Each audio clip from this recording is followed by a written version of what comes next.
Vamos a estudiar hoy Juan capítulo 2, desde el versículo 13 hasta el versículo 25. Y esta es una porción de la escritura que yo creo que todos reconocemos. Y el título que le he dado a este sermón es El fuego de Jesús por la casa del Padre. Juan capítulo 2, versículo 13 hasta el 25. Entonces, mientras llegan ahí, les voy a dar la idea central de esta porción de la Escritura. La idea central aquí, lo que vemos es que Jesús defiende con un celo la santidad y la verdadera adoración. Y para ti y para mí, en nuestra identidad en Cristo, nosotros somos llamados a vivir con una pasión por lo que honra a Dios, limpiando nuestro corazón de todo lo que contamina. Entonces la semana pasada, si estuvieron con nosotros, se acuerdan que vimos Juan capítulo 2 desde el versículo 1 hasta el 12 y vimos ahí que Jesús transformó el agua en vino. Y vimos que Jesús mostró en su primer milagro su poder transformador para poder transformar lo ordinario en lo extraordinario. Y también aprendimos como un punto de aplicación que cuando nosotros invitamos a Cristo a cada área de nuestra vida, que Él tiene la capacidad de no solamente transformar las circunstancias, pero aún más importante, nuestras perspectivas. Ahora lo que vemos en esta porción de la Escritura, en Jerusalén, es que vemos a Jesús actuando públicamente. Públicamente con autoridad y con un profundo celo por la santidad de su Padre. Quiero empezar con una ilustración para más o menos pintarle la imagen de lo que estamos viendo aquí. Imagínense por un momento que vas al hospital porque tienes un dolor en el pecho, pero en vez de médicos te reciben vendedores de tamales, un señor cobrando la tanda y alguien vendiendo agua bendita de Jerusalén en 10 pagos mensuales. Y tú gritas, ¿no se supone que este lugar es para sanarme? Hermanos, así mismo se sintió Jesús al entrar al templo, porque lo que debía haber sido un lugar de adoración se había convertido en un mercado religioso. Entonces vamos a ver hoy cómo Jesucristo con un fuego santo limpia lo que es de su Padre, y la aplicación es como nosotros en Cristo también debemos vivir con este mismo celo por la pureza de nuestra adoración. Amén. Vamos a leer todo el texto primero, Juan capítulo 2, versículo 13 hasta el 25. Dice la palabra de Dios, estaba cerca la Pascua de los judíos y subió Jesús a Jerusalén y halló en el templo a los que vendían bueyes, ovejas y palomas y a los cambistas ahí sentados.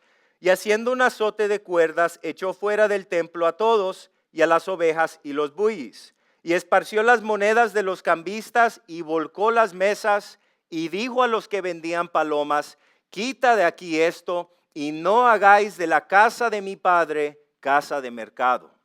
Entonces se acordaron sus discípulos que está escrito, el celo de tu casa me consume. Y los judíos respondieron y le dijeron, ¿qué señal nos muestras ya que haces esto? Y dice versículo 19, que respondió Jesús y les dijo, destruí este templo y en 3 días lo levantaré. Dijeron luego los judíos, en 46 años fue edificado este templo y tú en 3 días lo levantarás. Dice, mas él hablaba del templo de su cuerpo. Por tanto, cuando resucitó de entre los muertos, sus discípulos se acordaron de que había dicho esto y creyeron la escritura y la palabra que Jesús había dicho. Estando en Jerusalén en la fiesta de la Pascua, muchos creyeron en su nombre, viendo las señales que él hacía.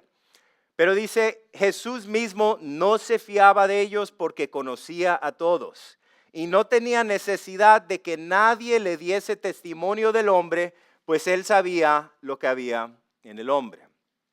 Entonces vamos a mirar primero esos 2 versículos, versículos 13 y 14.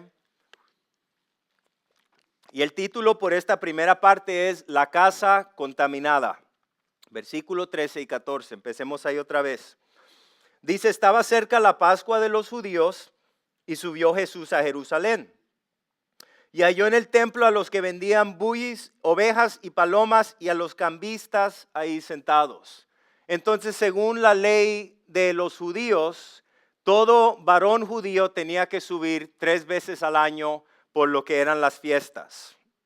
Teníamos la Pascua que caía en marzo, en abril, Pentecostés que caía en mayo o junio y la fiesta de tabernáculos que caía en septiembre o octubre. Y lo que vemos es que nuestro Señor Jesucristo, como buen judío, subió a Jerusalén. Pero en vez de él encontrar adoración en el templo, lo que él encontró fue un abuso espiritual. Para ilustrar un poco, podemos ver la foto del patio de los gentiles. Esto es una ilustración ahí de un artista, una rendición, pero imagínense por un momento este patio de los gentiles. Y el propósito de este patio, hermanos, de acuerdo con el Antiguo Testamento, era para que la gente que no son judíos, los gentiles, que son temerosos de Dios, pudieran acercarse a la presencia de Dios, pudieran tener un lugar para orar. Miren lo que dice en Isaías capítulo 56, versículo 7. Mi casa será llamada casa de oración, ¿para quién? Para todos los pueblos. Dios, la intención de Dios siempre era que tuviera alabadores de todo pueblo y de toda nación. Entonces, en este lugar que debía ser un espacio santo, en vez de un espacio santo, lo que era un mercado ruidoso, lleno de comerciantes y de cambistas. Y quiero que lo piensen por un momento como un punto de aplicación. Cuando tú deseas buscar al Señor personalmente, con todo tu ser, y tú quieres orar al Señor, ¿qué tipo de lugar buscas tú? Un lugar, la soledad, un lugar tranquilo, un lugar donde no haya ninguna distracción. Y aquí tenemos este lugar que la Escritura dice va a ser un lugar, una casa de oración, pero este lugar santo había sido invadido por gritos, por animales y por codicia.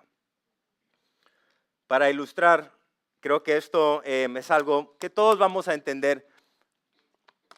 ¿Quién se acuerda lo que pasó con el papel higiénico durante la pandemia? Sí, la gente compraba todo el papel higiénico que había en la tienda, ¿no? Algo muy esencial.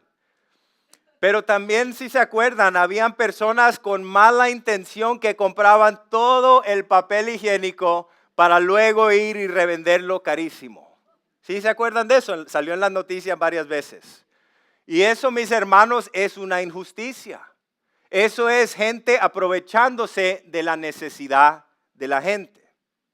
Y de esa misma manera, lo que estamos viendo aquí en el templo, acuérdense que durante este tiempo, durante estas festividades, en el tiempo de Jesús, han dicho que quizás eran cientos de miles o más de 1 millón de personas, todos los judíos que venían de todos los lados del Imperio Romano a Jerusalén para celebrar estas fiestas y para alabar a Dios. Y toda familia judía tenía que presentar un sacrificio. Entonces para muchos de ellos no era algo que podían hacer, traer los animales de donde ellos vivían hasta el templo en Jerusalén. Entonces tenían que comprar un animal ahí mismo en el templo de Jerusalén. Y lo que pasa, hermanos, es que estos comerciantes les cobraban precios abusivos por estos sacrificios. Esto era un abuso. Y se podría decir que lo peor de todo es que esto estaba pasando dentro del templo de Dios, dentro de la iglesia, podríamos decir. Ahora, cuando viene a los cambistas, ¿qué son los cambistas? Pues todo judío tenía que pagar un impuesto anual. Todo hombre judío tenía que pagar el impuesto anual al templo. Y noten que solamente se aceptaban las monedas que eran puras de plata, tenían que ser judías o de Tiro. Entonces lo que hacían estos cambistas es que cobraban tarifas excesivas para cambiar el dinero. Y porque ellos tenían el monopolio en ese negocio, nadie podía evitarlos. Entonces esto no solo era un mal servicio, esto, hermanos, era una profanación. El sistema religioso corrupto del día de Jesús enseñaba una imagen falsa del Dios de los judíos. ¿Qué tipo de imagen estaba enseñando? Que el Dios que alababan ellos era un Dios al que hay que comprarle el favor. Y mis hermanos, ese no es el Dios de los judíos y ese no es el Dios que tú y yo alabamos. Como punto de aplicación aquí para nosotros, no se puede comprar el favor de Dios. No se puede comprar. Y muchos de aquí yo creo que afirmaríamos que hemos estado expuestos a ese tipo de enseñanza torcida. A la tipo de enseñanza donde dicen, haz un pacto con Dios y Él te va a prosperar. ¿Quién ha escuchado eso? Muchos de nosotros. O siembra tu ofrenda y vas a recibir tu milagro. Pero hermanos, eso no es sana doctrina. Y nosotros aquí nunca vamos a motivarte a dar en la carne como si la generosidad que tú tienes hacia tu Dios fuera un negocio espiritual. Porque el dar al Señor es algo que no es una transacción. El dar al Señor es un acto de obediencia, es un acto de gratitud, es un acto de adoración genuina. Y quiero dar esta advertencia, hermanos, si ustedes saben esto, hoy en día hay muchos lobos disfrazados de ovejas que predican un falso evangelio de prosperidad. Y lo que hacen estos falsos maestros es que manipulan al pueblo de Dios. Se aprovechan de la fe del pueblo de Dios para enriquecerse. Y lo más triste de todo es que no solo ellos están equivocados, pero también ellos están guiando a otros hacia la destrucción. Pero podemos decir esta mañana con certeza que a ti no te van a engañar. ¿Por qué? Porque tú examinas todo cuidadosamente, porque tú te aferras a lo que es bueno y porque tú filtras todo lo que tú escuchas con la palabra de Dios. Amén. Miremos un ejemplo bíblico de Pedro y se acuerdan Simón el mago. ¿Se acuerdan cuando Simón el mago quiso comprar el don de Dios? Cuando Simón el mago vio todas las cosas que los apóstoles estaban diciendo y dijo, yo quiero eso, lo que ustedes tienen es algo que yo quiero. Yo quiero el favor de Dios y el don de Dios. Y se acuerdan la respuesta de Pedro. Miren lo que dice en Hechos capítulo 8, versículo 20. Pedro le dice a Simón el mago, que tu plata perezca contigo, porque pensaste que podrías obtener el don de Dios con dinero. Otra vez, mis hermanos, nuestro Dios no se puede comprar. Nuestro Dios nos ha dado ya lo más valioso. Nuestro Dios nos ha dado su propio Hijo. Y porque Dios nos ha dado a su propio Hijo, nosotros le damos todo a nuestro Dios. Nosotros le damos toda nuestra adoración. Nosotros le damos toda nuestra vida. Todo lo que tenemos, como dijo el hermano, le pertenece al Señor. Nosotros simplemente estamos manejando las cosas que le pertenecen a Dios.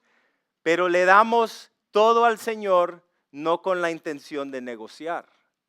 Todo lo que le damos al Señor, se lo damos porque Él se lo merece. Y lo que Dios quiere de cada uno de nosotros es nuestro corazón. Y si tú le das tu corazón a Dios, si tú estás dispuesto, no es lo material que Dios quiere de ti. Dios quiere tu corazón. Dios quiere lo más profundo de tu ser. Si tú y yo estamos dispuestos a darles nuestro corazón, te prometo que la Escritura afirma que Dios va a llenar tu vida con una abundancia. Que no te va a faltar absolutamente nada. Y más que cualquier otra cosa que este mundo te puede ofrecer, tú vas a desearlo a Él. Tú vas a desear caminar con el Señor y a vivir tu vida en su presencia. Amén. Ahora miremos en el versículo 15 hasta el 17 que Jesús no solamente está observando lo que está pasando. Cuando Jesús ve lo que está pasando, Él actúa con una pasión por lo santo. Parte número 2, el fuego santo, versículo 15 hasta el 17. Dice, haciendo un azote de cuerdas, echó fuera del templo a todos, y las ovejas y los bueyes, y esparció las monedas de los cambistas, y volcó las mesas. Y dijo a los que vendían palomas, quita de aquí esto, y no hagáis de la casa de mi padre casa de mercado. Entonces se acordaron sus discípulos que está escrito, el celo de tu casa me consume. La palabra azote aquí, hermanos, es un látigo pequeño, es el mismo látigo que usaban para dirigir el ganado. Y la palabra celo aquí, cuando dice que Jesús tuvo un celo, en la lengua original esto indica una pasión intensa, esto no es emocionalismo. Fíjense que es el mismo celo que Dios siente por su propia gloria en Éxodo 34:14. Y noten que Jesús no solamente observa, noten que Jesús actúa con un fuego santo, que Jesús hace un azote de cuerdas y limpia la casa de su Padre. ¿Por qué? ¿Por qué Jesús hizo esto? Porque la verdadera adoración siempre demanda purificación. Salmo 69:9. Miren lo que dice aquí, este es el cumplimiento de la profecía. Dice, porque el celo por tu casa me ha consumido y los insultos de los que te insultan han caído sobre mí. Quiero ilustrar un momento con verdad, pero quizás un poco de humor. ¿Se imaginan a Jesús entrando con un látigo hoy a ciertas iglesias? ¿Qué es lo que encontraría Jesús? Cafeterías más caras que el Starbucks. O seminarios de cómo puedes prosperar si tú inviertes $100 mínimo. O una línea de personas que quieren tomarse un selfie con el predicador como si el predicador fuera una celebridad. Nos reímos, pero esa es la realidad, mis hermanos, desafortunadamente en muchas iglesias hoy en día. Y lo que nosotros necesitamos es menos espectáculo y más reverencia a Dios. Necesitamos menos negocio y más adoración. Amén. Quizás alguien diga esta mañana, bueno pues hermano, pues ¿cómo es que tratamos entonces con el pecado dentro y fuera de la iglesia? Muy buena pregunta. Para ser prácticos, mis hermanos, con la gente que están afuera de la iglesia, tú y yo no estamos llamados a corregir a cada persona que encontramos en la calle. Y si ellos no conocen a Cristo, ¿por qué vamos a esperar que ellos vivan como si lo conocieran? Y quiero ser claro que eso no se trata de ignorar el pecado, eso se trata de entender dónde tenemos que empezar. Todo empieza con el evangelio, no con las reglas. Porque el propósito para nosotros cuando estamos compartiendo no es reformar al incrédulo. Es que el incrédulo entienda su necesidad y pueda venir a tener una relación con Jesucristo. Ahora, pues, ¿qué tal esta otra situación que todos tenemos esto también? ¿Qué tal con las personas que conocemos afuera de la iglesia aquí que dicen que son creyentes?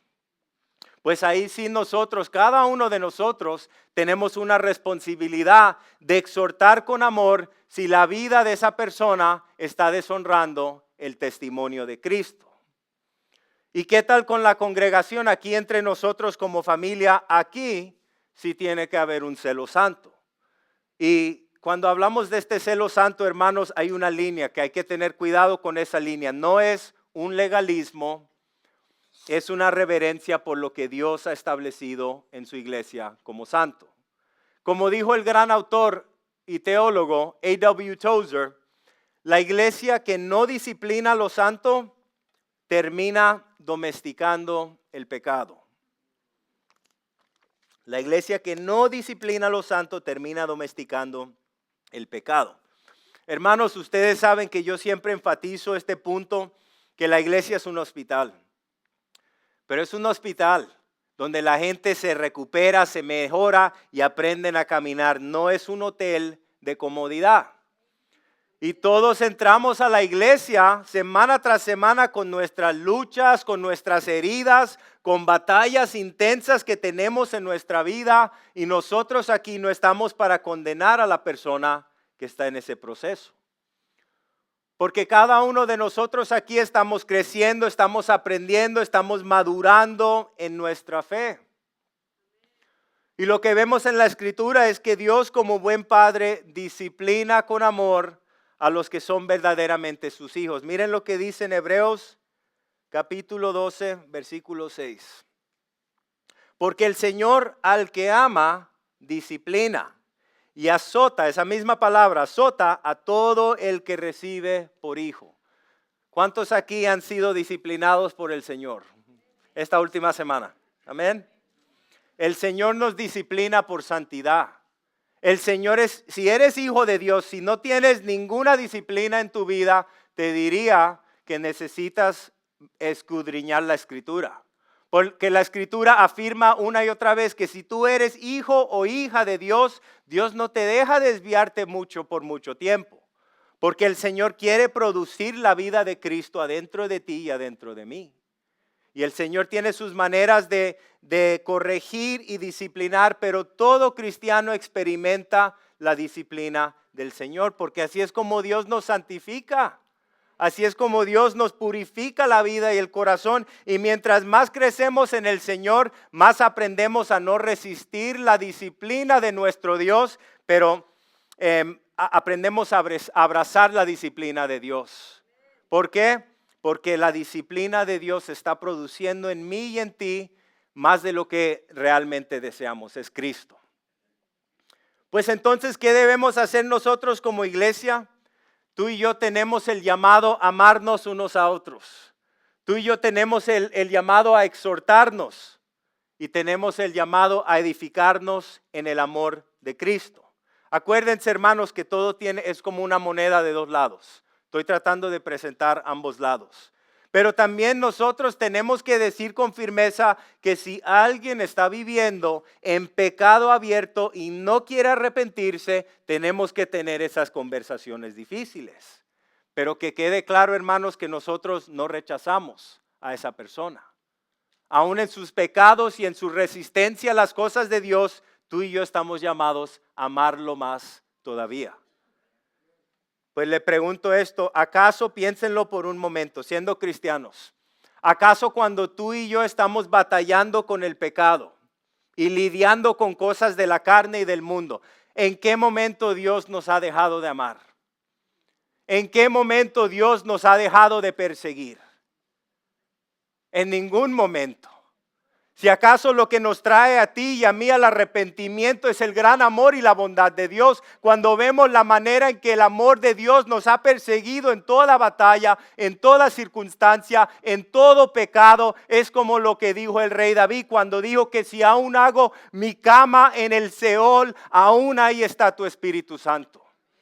Acuérdense que el rey David fue un hombre de Dios, pero cometió grandes errores y cayó bajo la disciplina de Dios fuertemente. Pero el rey David pudo decir, como tantos otros alabadores, bendecido al que Dios no le cuenta su iniquidad. Bendecido es el que sus transgresiones han sido cubiertas. Ese es el cántico del cristiano. Entonces, si Dios no me ha dejado de amar a mí en todas mis batallas, yo tampoco debo de dejar de amar a la persona que está batallando. Y tengo que decir, hermanos, que eso tiene que ser una obra del Espíritu Santo. Porque en nuestra carne lo que nosotros hacemos en nuestra humanidad es que cuando alguien está en pecado o rechazando las cosas de Dios, nosotros llegamos al punto donde decimos, dale tú, haz lo que tú quieras.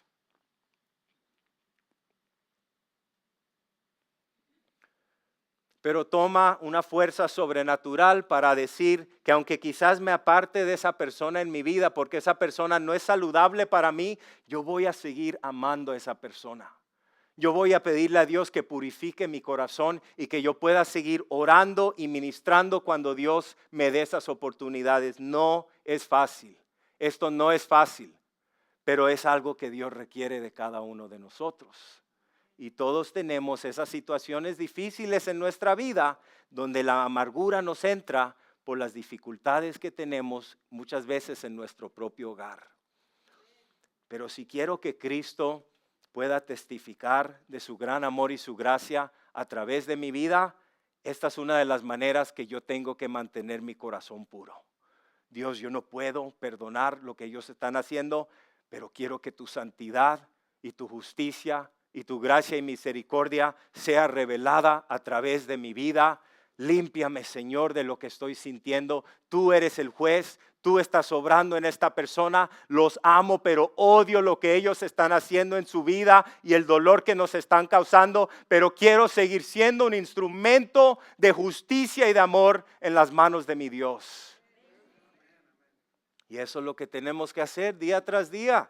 No es fácil, hermanos, pero el Señor nos ama y nos persigue hasta que nos rendimos a Él. Y una y otra vez nos rendimos al Señor. Y cuando hablamos de este amor, para otra vez tener el balance, el amor no es debilidad. Y cuando hablamos de amor, eso no significa que estamos justificando el pecado, para que quede claro. Pero les doy otro ejemplo práctico. Quiero ser muy práctico hoy con esta enseñanza. Pues cómo navegamos esas conversaciones difíciles que todos tenemos que tener como cristianos. Cuando hay pecado, cuando hay problemas en la familia, en otros cristianos que nosotros conocemos. Les voy a dar dos escenarios diferentes que creo que nos pueden ayudar. No todas las conversaciones que tú y yo tenemos se van a abordar de la misma manera. Les doy un ejemplo. Una persona viene y me dice, oye, estoy siendo infiel a mi cónyuge y yo no veo nada malo en eso. Créeme que esa conversación va a requerir una corrección directa y una firmeza. Pero otra persona viene y me dice, oye, yo estoy luchando con el alcohol y las pastillas, pero estoy aquí y yo quiero ser libre. Esa conversación requiere compasión, requiere apoyo, requiere caminar con esa persona hacia la restauración. ¿Notan la diferencia? Ambas personas necesitan amor, pero el enfoque de la conversación cambia. Y cuando hablamos del amor, amor no significa que vamos a suavizar la verdad. Cuando hablamos de amor y tú tienes que tener esa conversación con amor, significa que vas a dar la verdad con un corazón correcto. Y cuando damos con el corazón correcto, es porque estoy diciendo la verdad, porque tengo un deseo de restaurar a esa persona y no de condenarlos. Y lo que la iglesia necesita hoy, mis hermanos, lo que la iglesia americana necesita hoy es un discernimiento espiritual. Necesita gracia y verdad. Y necesita corazones guiados por el Espíritu Santo. Y más que todo, la iglesia hoy en los Estados Unidos necesita una reverencia profunda por la santidad de Dios. Y no todo pecado se trata igual, pero todo pecado necesita la verdad y la gracia de Jesucristo. Amén.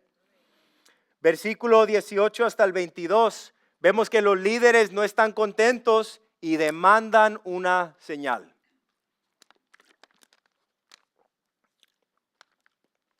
Esta sección, parte número 3, el templo verdadero. Versículo 18.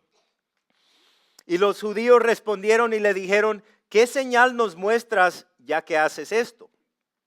Respondió Jesús y les dijo, destruí este templo y en 3 días lo levantaré.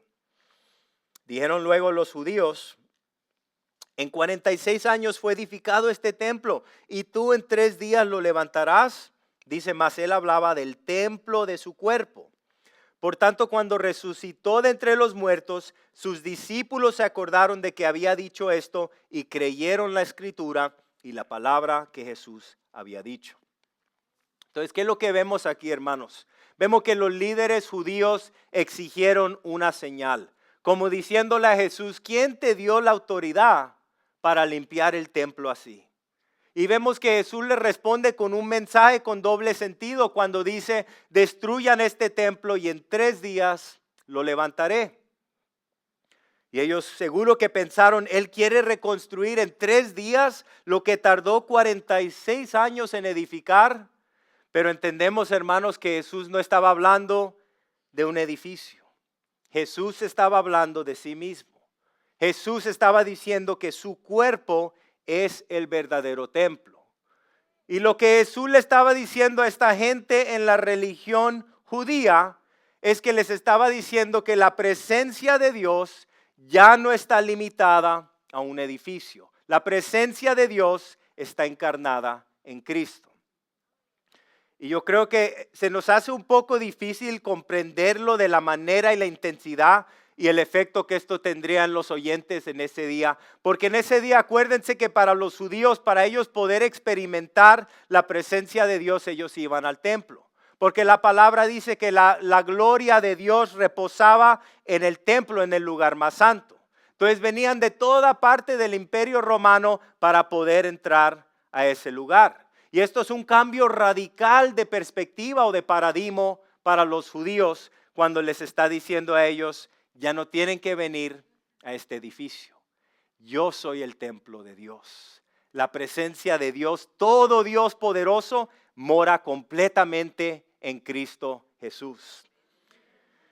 Pues Jesucristo, hermanos, no vino a reformar la religión judía, no vino a reformar el templo de los judíos. Jesús vino a reemplazar el templo de los judíos. Y me gusta como lo dice un pastor judío mesiánico. Dijo, Yeshua es ahora el Mishkan viviente, el tabernáculo andante de Dios. Les pregunto esta mañana como punto de aplicación para nosotros. ¿Dónde está el templo de Dios ahora? Amén. Cuando tú y yo adoramos a Cristo, no necesitamos viajar a ningún templo o a ningún edificio. El templo no es un edificio físico.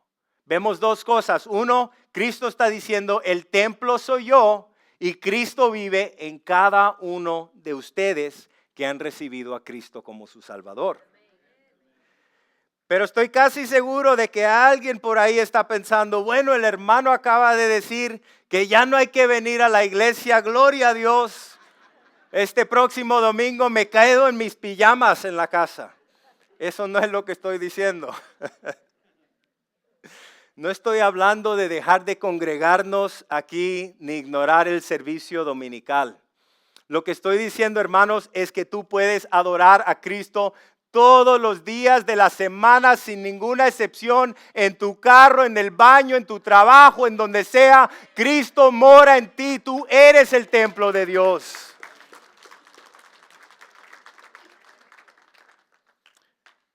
Y también quiero decir esto, que creo que es un buen punto para aplicación para todos nosotros. Es bueno invitar a personas a la iglesia y nosotros los animamos. Inviten personas para que sean parte de nuestro servicio dominical y todas las cosas que ofrecemos aquí. Pero vamos a ser honestos por un momento. Muchas veces invitamos a la gente y no vienen a la iglesia. Entonces, ¿qué hacemos?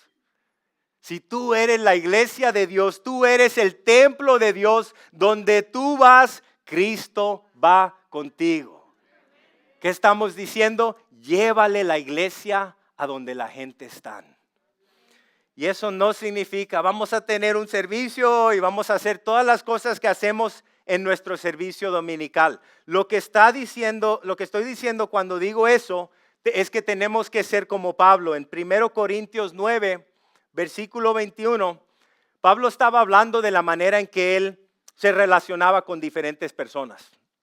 Acuérdense que Pablo era un hombre judío, un fariseo bajo la ley, pero Pablo no solamente ministraba a la gente judía bajo la ley, Pablo ministraba a la gente que serían bárbaros, ¿no? Gente que no conocían la ley de Dios, gente gentiles, todo tipo de gente rica, gente pobre, soldados, nobleza. Y Pablo tenía que aprender y entender que el mensaje que tú estás dando tiene que cambiarse. No se cambia el mensaje del evangelio, pero se cambia el método, la manera en que lo presentamos. Miren lo que dice en el versículo 21.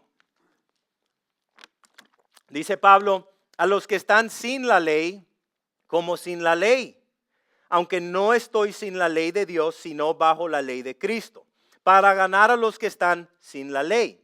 A los débiles me hice débil para ganar a los débiles. A todos me he hecho todo para que por todos los medios salve a algunos. Entonces Pablo nos está afirmando, obviamente hermanos, el evangelio no cambia. El evangelio es el evangelio. Pero lo que nos está diciendo es que si cambiamos, ajustamos nuestro método. Les doy un ejemplo. Yo cuando estoy ministrando en mi trabajo a personas que no conocen, ustedes seguro entienden esto. La mayoría de la gente hoy que está creciendo en nuestra cultura no conocen la Biblia. Y mucha de la gente que entran a esta iglesia y a este ministerio por primera vez no saben lo que esas palabras bíblicas significan. Justificación, pecado, iniquidad. Esas son palabras que ustedes conocen porque se han criado en el cristianismo o porque se les ha enseñado. Pero algo que yo creo que el Señor me está enseñando a mí, aún aquí en los sermones, pero aún en el ministerio, en la calle, con otra gente, es que tenemos que hablarle a la gente en su propio lenguaje. Entonces, cuando yo estoy ministrándole a alguien en mi trabajo, no les estoy hablando muchas veces con la palabra pecado. Estoy usando palabras que ellos entiendan. Todos los errores que tú has cometido, todas tus fallas, la manera en que tú has pecado después de definirlo contra un Dios que es 100% santo. Entonces eso es algo que los animo. Si no están haciendo eso ya, tenemos que estar seguros que el mensaje que estamos comunicando es en un lenguaje que la gente en nuestra cultura lo pueda entender. Para los que no conocían la ley, Pablo no se presentaba como un judío fariseo, que es lo que era antes de volverse un cristiano. Para los que eran débiles, Pablo no llegaba con juicio, Pablo llegaba con humildad. Pues ¿cuál era la meta del apóstol Pablo? La meta del apóstol Pablo no era tener la razón en cada conversación. Porque yo creo que nosotros hemos aprendido, ¿no?, que podemos ganar el argumento y perder el alma. Y lo que este pasaje nos recuerda es que tú y yo estamos llamados a ser flexibles en el método, la manera en que estamos comunicando verdades bíblicas, pero firmes en el mensaje del evangelio. Se podría decir, hermanos, que la razón por qué hacemos esto, la razón por qué podemos ser todas cosas para todo hombre, para que Dios pueda salvar a algunos de ellos, es porque el amor de Cristo es lo que nos impulsa a bajar al nivel de la gente, a poder conectar con ellos, a poder amarles y a poder hablarles la verdad con amor. Amén. Muchos aquí hemos recibido la verdad sin amor. Muchos aquí. Y todavía, aún hoy, algunos de nosotros cargamos las cicatrices porque alguien nos ha dicho la verdad de la Biblia y no lo han hecho en amor. Porque la Biblia puede ser usada por dos propósitos. La Biblia puede ser usada para golpear a la gente o la Biblia puede ser usada para dar vida y traer restauración. Entonces, ¿qué estamos diciendo, hermanos, en conclusión de ese tema? Todo lo que hacemos, hagámoslo en amor. La verdad es la verdad y la verdad se tiene que presentar, pero lo hacemos con un corazón compasivo, con el deseo de restaurar a la gente y no condenarlos. Y pase lo que pase, Dios, ayúdame a seguir amando a esa persona de la misma manera en que tú me has seguido amando a mí. Amén. Algunos hoy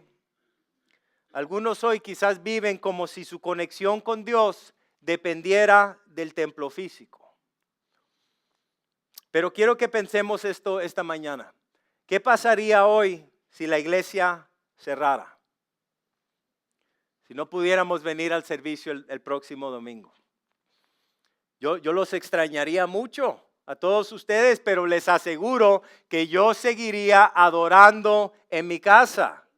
Y seguro que ustedes también lo harían porque ustedes conocen la verdad, que Dios no está limitado a este edificio o a cualquier templo. La iglesia son ustedes. El templo de Dios son ustedes. La presencia de Dios mora en cada uno de nosotros. Ahora quiero aclarar que ya veo las caras de algunos de ustedes, que alguien no malinterprete lo que estoy diciendo hoy. No estoy diciendo que no vengan al servicio dominical.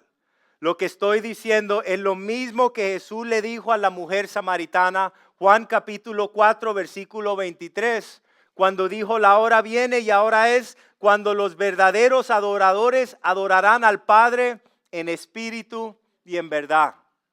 ¿Se acuerdan de esa conversación? Cuando estaban diciendo, ¿dónde alabamos? ¿Es en esta montaña o es en el templo de Jerusalén? Y Jesús la estaba corrigiendo. La iglesia no está limitada a ningún lugar. Tú eres el templo del Dios viviente. Miren lo que dice en 1 Corintios capítulo 6, versículo 19. Pablo, exhortando a la iglesia, a los cristianos, les dice, ¿o no saben que su cuerpo es el templo del Espíritu Santo que está en ustedes, el cual tienen de Dios, y que ustedes no se pertenecen a sí mismos? Entonces la pregunta para nosotros esta mañana no es, oye, hermano, ¿vienes al templo los domingos? La pregunta verdadera es, hermano, ¿eres un templo vivo donde habita la presencia de Dios todos los días? Amén. Y la última parte, parte número 4, el conocedor del corazón, versículo 23 hasta el 25. Estando en Jerusalén en la fiesta de la Pascua, muchos creyeron en su nombre viendo las señales que hacía. Pero Jesús no se fiaba de ellos porque conocía a todos. Y dice, no tenía necesidad de que nadie le diese testimonio del hombre, pues él sabía lo que había en el hombre. Hermanos, aquí lo que vemos es que muchos creyeron al ver los milagros de Cristo, pero esta fe que tenían era una fe superficial. Y noten que dice que Jesús no se fiaba, no confiaba de ellos. ¿Por qué? Porque Jesús conoce el corazón del hombre. Y se podría decir como punto de aplicación, lo que Jesús está buscando y estaba buscando también en ese entonces, no son simplemente admiradores. Lo que Jesús está buscando son discípulos. Y Jesucristo no se deja llevar por nuestra emoción. Jesucristo está buscando rendición. Me encanta la manera en que el pastor John Piper habló sobre este tema cuando dijo esto: Cristo no busca multitudes emocionadas, sino una novia comprometida. Y me encanta lo que dijo el predicador Charles Spurgeon también sobre esto, que dice, la fe que busca espectáculo desaparece cuando se apagan las luces. Entonces, en cierre, quiero concluir con 4 puntos como un breve resumen. Punto número 1. Jesús limpió el templo porque era la casa de su Padre. Eso es lo que vimos. Punto número 2. Él mismo es el verdadero templo y Él mismo quiere habitar en ti y en mí. Punto número 3. El celo de Jesús no ha cambiado. Esta mañana Jesús quiere purificar tu interior. Y punto número 4, Jesús no se deja llevar por la emoción, sino por la rendición. Entonces, en cierre, hermanos, quiero que se hagan estas 3 preguntas esta mañana. En cierre. ¿Hay áreas en tu vida que necesitan ser limpiadas esta mañana? Número 2, ¿estás aquí adorando a Dios con todo tu corazón o solo asistiendo por rutina? Y punto número 3, ¿la fe que tienes es una entrega real o solamente una emoción de domingo?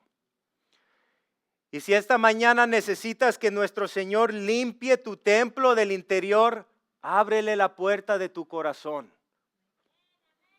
Porque el fuego de Jesús no destruye, el fuego de Jesús purifica. Como esa canción que cantamos, fuego de Dios, quémame hoy, purifícame otra vez, ¿verdad? Se me olvidó las otras palabras. El fuego de Dios no nos rechaza, nos restaura. Para que no se sientan como que les estoy regañando, los estoy exhortando. Y esta es la misma exhortación que el Señor me da a mí todos los días de la semana. Mantén tu corazón en un lugar donde tienes una pureza en tu adoración. Esto no significa aquí que tú y yo somos perfectos. Esto significa que tú y yo anhelamos más que nada caminar en la santidad de Dios. Las cosas que son pecado, llamarlas pecado y no hacer una cama o ponernos cómodos con las cosas que deshonran al Señor. Pero entender que estamos en un proceso, que Dios nos está transformando, pero esta mañana, si ese eres tú, Dios quiere purificar tu corazón. Dios quiere limpiar tu alma. Hoy es el día, si estás dispuesto. Si tú lo deseas esta mañana y tú puedes ser sincero y dirías esta mañana, ese soy yo. Yo necesito esta mañana que Dios purifique mi corazón porque quiero alabarle con un corazón puro. Mi casa ha sido contaminada y esto nos pasa a todos. Pero yo no quiero alabar a Dios con una casa contaminada. Yo quiero alabar a Dios de la manera en que Jesucristo alababa a Dios con una pureza en el interior, limpiando la casa de Dios. Señor, límpiame esta mañana de toda codicia, de todo orgullo, de toda inmundicia espiritual, de toda lascivia, de toda lujuria. Limpia, Señor, mi corazón y mi ser, Dios, para que mi alabanza sea alabanza pura, Dios, que te agrade a ti y glorifique tu nombre, Señor. Ese es el canto del cristiano que quiere caminar con Dios y Dios es fiel a limpiar a su casa, a su templo. Dios es fiel a limpiarnos una y otra vez. Y no se trata de aparentar, mis amados hermanos, se trata de volver al altar de Dios con autenticidad. Se trata de volver esta mañana al altar de Dios con un hambre espiritual, con una entrega por las cosas de Dios. Jesucristo no vino a destruirte. Jesucristo vino a limpiarte, a llenarte y a usarte para su gloria. Amén. El equipo de alabanza y los sugieres van a subir en lo que cerramos el estudio en oración. Vamos a cerrar los ojos. Esta mañana, si tú estás aquí en este lugar, quiero unirme contigo en oración. Si tú puedes ser honesto delante de Dios y tú reconoces esta mañana, yo necesito un toque de Dios en mi corazón. Yo necesito ser lavado por la sangre del Cordero de Dios.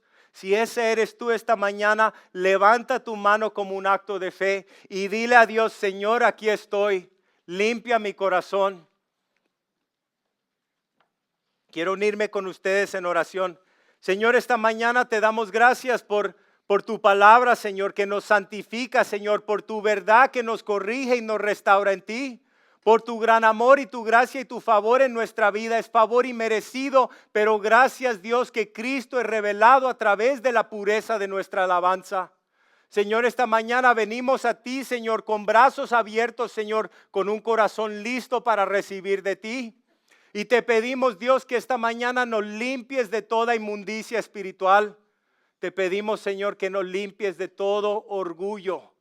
El orgullo es algo que muchas veces nosotros no podemos ver en nosotros mismos, pero el orgullo es algo que nos bloquea de la vida que tú nos has llamado a vivir y las bendiciones que tú deseas derramar sobre nuestra vida. Señor, perdónanos por pensar que somos más de lo que realmente somos. Señor, somos tus siervos humildes, Señor, somos hijos aceptados, pero que no se nos olvide que tú eres el que nos rescató de ese pozo profundo, que tú eres el que nos da fuerzas para vivir diariamente, que tú eres no solamente nuestro Salvador y Redentor, pero tú eres el Señor de nuestra vida, tú eres el jefe de nuestra vida y Dios, queremos que Cristo sea revelado a través de nuestro diario vivir. Señor, límpianos de todos nuestros pecados, perdónanos, Señor, nuestras ofensas hacia ti, Señor. Perdónanos por la falta de rencor. Perdónanos, Señor, porque tu palabra dice que de la misma manera en que tú nos has perdonado, tenemos que estar dispuestos a perdonar a otros y no porque se lo merecen, Señor. Y esta mañana te entregamos esas cargas en nuestro corazón. Te entregamos nuestro temor, Señor, y nuestras dudas, Señor. Y venimos con todas nuestras insuficiencias, porque tu palabra dice que nuestra suficiencia la encontramos en ti. Dios, te pedimos que nos llenes con tu gloria esta mañana, Dios. Recibe nuestra alabanza, Señor, con un corazón puro, Señor. En el nombre de Jesús. Amén.